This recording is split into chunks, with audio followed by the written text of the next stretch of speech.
Hello students, अब मैं record करने जा रहा हूँ concept of the suspense account. तो हम इसके लिए हम अपनी इलस्ट्रेशन 1 एक बार आप देख लीजिएगा ज़रूर, और इलस्ट्रेशन 1 आप एक बार देखने के बाद फिर आप इस कॉन्सेप्ट पे आइएगा। ठीक है, तो हम क्या करते हैं, सबसे पहले हम एग्जांपल लेते हैं कि purchase book has been undercasted by ₹100। तो ये हमारा जो एरर है वो ये है। तो अब मैं इमेजिन करता हूँ कि परचेज बुक में होता क्या क्या है। ठीक है, तो अगर मैं इमेजिन करता हूँ तो परचेज बुक में मेरा क्या होता है, पर्टिकुलर अमाउंट। तो अब जब मैं परचेज करता हूँ तो एंट्री होती है purchase account debit to Ram, to Shyam, to vendor. मतलब अल्टीमेटली क्या होता है, डेबिट व्हाट कम्स इन, मतलब डेबिट ऑल द एक्सपेंसेस, है ना। आप ऐसे भी बोल सकते हो इसे। ठीक है, परचेज मेरा खर्चा है। ठीक है, तो purchase account debit to vendor मतलब टू क्रेडिट द गिवर, है ना। ये अकाउंटिंग कॉन्सेप्ट है। तो मैंने बोला एंट्री क्या होती है, तो टू राम अकाउंट होता है। तो परचेज अकाउंट अगर मैं बना रहा हूँ तो लेट सपोज एंट्री हो जाएगी टू राम अकाउंट। ठीक है, तो ये अमाउंट लेट सपोज 1000 रुपये का है। ठीक है,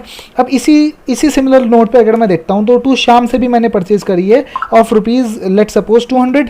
तो ये मेरा टोटल जो होता है, 2 मिनट, इसका मेरा जो टोटल है वो होता है 1200 रुपये। ठीक है, तो इसका मतलब जो मेरे ट्रायल बैलेंस जो यहाँ पे अगर मैं बनाऊँ, ठीक है, तो ट्रायल बैलेंस अगर मैं बनाता हूँ, ट्रायल बैलेंस, तो अगर मैं इसमें देखूँ परचेजेस राम एंड श्याम, तीन अकाउंट आ रहे ना मेरे पास। एक minute, purchases Ram and Shyam, अगर मैं इसे बोल देता हूँ डेबिट साइड है ये, और ये ट्रायल बैलेंस की क्रेडिट साइड है। तो आप ये समझिए जैसे परचेज अकाउंट में क्या हो रहा है, डेबिट साइड में कितना आना चाहिए था, 1200 रुपये। लेकिन आप ये समझिए कि मेरे से टोटलिंग में गलती हो गई और मैंने क्या किया, इस 1200 को 100 रुपये मान लो अंडरकास्ट कर दिया, मतलब 1100 रुपये ही हुए। तो मेरे हिसाब से क्या हुआ, परचेजेस में कितना रुपये आ रहा है, 1100 रुपये, और राम अकाउंट में आ रहा है मेरे पास 1000 रुपये, है ना, 1000 रुपये आ रहा है C4।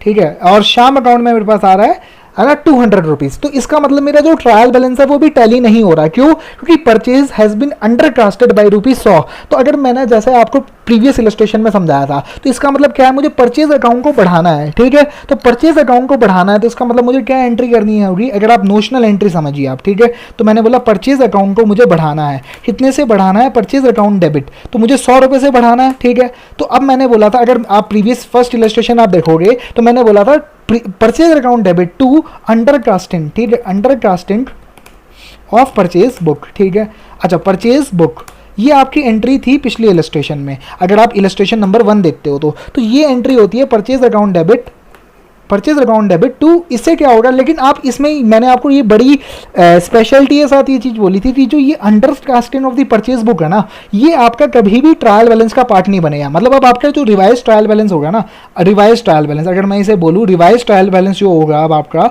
वो क्या होगा वो मैं दिखाता हूँ आपको। वो जो रिवाइज ट्रायल बैलेंस हो रहा है ना, रिवाइज ट्रायल बैलेंस, इसे मैं लिख देता हूँ revise trial balance after passing of the above entry. तो इसमें क्या होगा, ये 1200 रुपये हो जाएगा, ये 1000 रुपये, ये 1000 रुपये, ये 1000 रुपये, और ये 200 रुपये।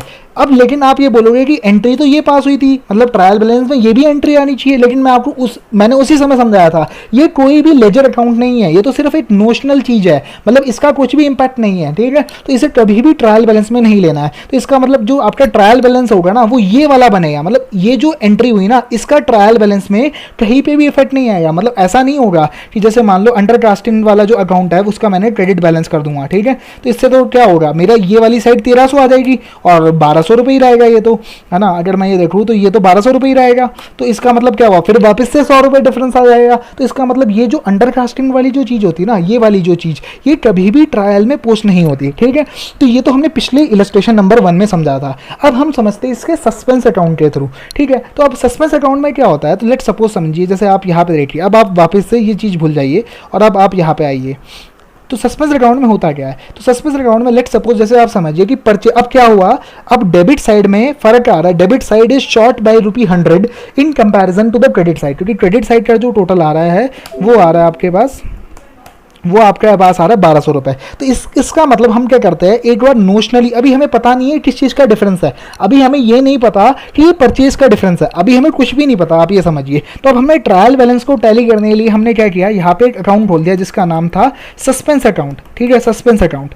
ठीक है, अब जब हमने 100 रुपये इसमें हमने डेबिट मार दिया तो इसका मतलब क्या हुआ, अब मेरा ट्रायल बैलेंस अभी फिलहाल के लिए टैली हो गया। अब लेकिन मुझे ये नहीं पता ये 100 रुपये का डिफरेंस है क्यों।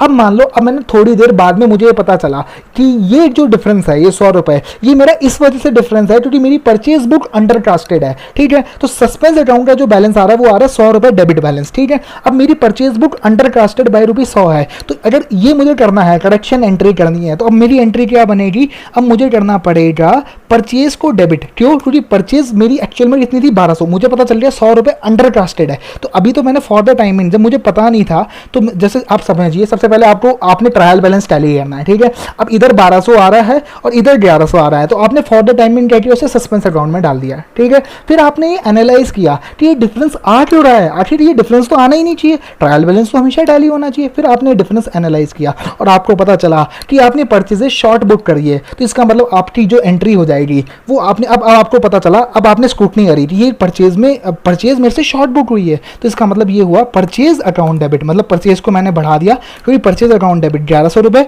ठीक है, और इसी सिमिलर नोट पे अब मैंने क्या किया, अब सस्पेंस अकाउंट का रीजन तो मुझे पता चल गया, तो अब सस्पेंस अकाउंट तो कुछ है ही नहीं ना, कोई चीज़ भी नहीं है, तो मुझे सस्पेंस अकाउंट हटा देना है, तो एंट्री हो जाएगी टू सस्पेंस अकाउंट। तो आप इसे ऐसे समझिए, मतलब जो सस्पेंस अकाउंट पहले डेबिट में था अब मैंने उसे क्रेडिट कर दिया, तो अब सस्पेंस अकाउंट का जो बैलेंस है वो जीरो हो गया और मुझे पता चल गया ये 100 रुपये किस चीज़ का डिफरेंस था। तो एंट्री हो गई ना purchase account debit to suspense account. तो ये बहुत ही सिंपल एंट्री है। मतलब इसमें क्या होता है, सबसे पहले आप ये समझिए, ट्रायल बैलेंस को टैली करने के लिए मैंने फॉर द टाइम क्या किया, मैंने सबसे पहले टैली कर दिया ट्रायल बैलेंस। कैसे टैली किया, सस्पेंस अकाउंट खोल के। जब मैंने बाद में एरर्स आइडेंटिफाई किए ना तो मुझे पता चला कि मेरे से परचेजेस शॉर्ट बुक हुई है, तो फिर मैंने क्या किया, परचेज को बुक कर लिया, तो परचेज को डेबिट मारा, और जो सस्पेंस अकाउंट जो मुझे रीजन पहले पता नहीं था जिसका बैलेंस डेबिट था, अब मुझे उसे हटाना है, तो डेबिट को अगर हटाना है तो उसे क्रेडिट मारना पड़ेगा, तो purchase account debit to suspense account, ये जर्नल एंट्री हो जाएगी।